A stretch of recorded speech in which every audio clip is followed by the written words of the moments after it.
This is a story from South Africa. Once upon a time, in a small village, there was a young woman. She had just come of age and as such had been given a necklace that showed her ancestry, her gifts, and everything that she could become.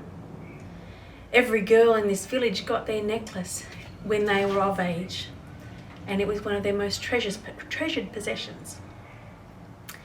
Now, the girl's name was Nosa, and Nosa went down every day to the river where she would carry the washing, bend down on her knees and wash the clothes and hang them up to dry. Now, one day Nosa was down at the river when she saw 5 girls sitting on the riverbank. They had buried their necklaces in the sand, and they said to Nosa, "Throw your necklace into the river. The river goddess will grant you whatever wish you like." And Nosa, seeing that the other girls didn't have their necklaces, thought that that would be a great thing to do.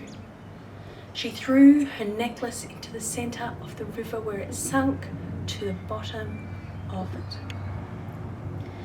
The girls then started laughing, and Nosa realised what she had done. They dug into the sand, pulled out their necklaces and put them on. Nosa was bereft. She didn't know what she could do. And she heard a voice in her head say, "Dive into the water." So Nosa dived into the water and went straight down to the bottom. And at the bottom of the river was the river goddess. She had long, snaking hair like seaweed, thick and black. And all over her body she had open wounds and sores. And she said to Nosa, "Lick my wounds." Nosa didn't think that she had any other choice, so she licked the wound of the sea goddess. And the moment she licked it, the wound healed. And every wound that she licked, they all healed. And as they were sitting there afterwards, the sea goddess said to her, "Quick, hide beneath my hair." And she pushed Nosa underneath and behind her.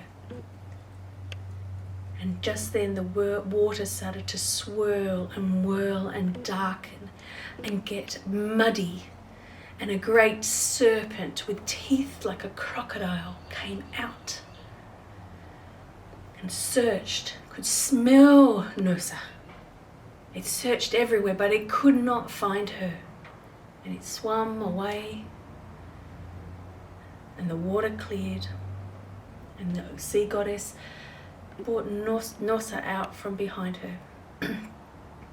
Nosa turned to the sea goddess and said, "I've lost my necklace. I came down here to find it. Do you have it?" And the sea goddess said, "No, you don't need that necklace anymore. Here." And she handed Nosa another necklace, one even more beautiful than the one that she had had. She placed it on Nosa's neck, and Nosa wore it proudly. "You deserve this," said the river goddess. Nosa thanked the river goddess and then pushed her way back up to the surface, where she swam to the edge and went back to the village. And of course, when she got there, all the girls of the village saw her stunning, beautiful new necklace, and they wanted one for themselves. They asked her where she got it. She said, "Well, I dived in after my necklace and I got to the bottom." But no sooner had she done that than the girls ran off without hearing the rest of the story. Nosa said, "But wait, there's more." But the girls didn't listen. They ran down to the river, took off their necklaces, threw them into the water, and dived in after them.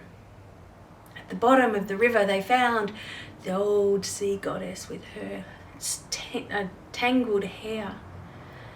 And she said to them, "Lick my sores."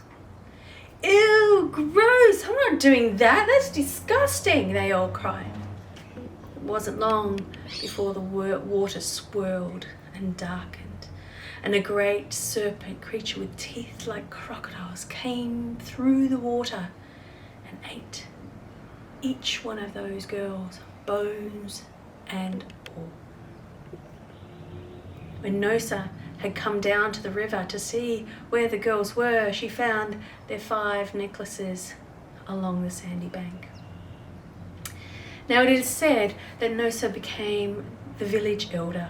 She became the wise woman, the healing woman of her village, because she was so kind, and she never forgot to tell the children of the story of her necklace, how she got it, and what happens if you are not kind to those who need it.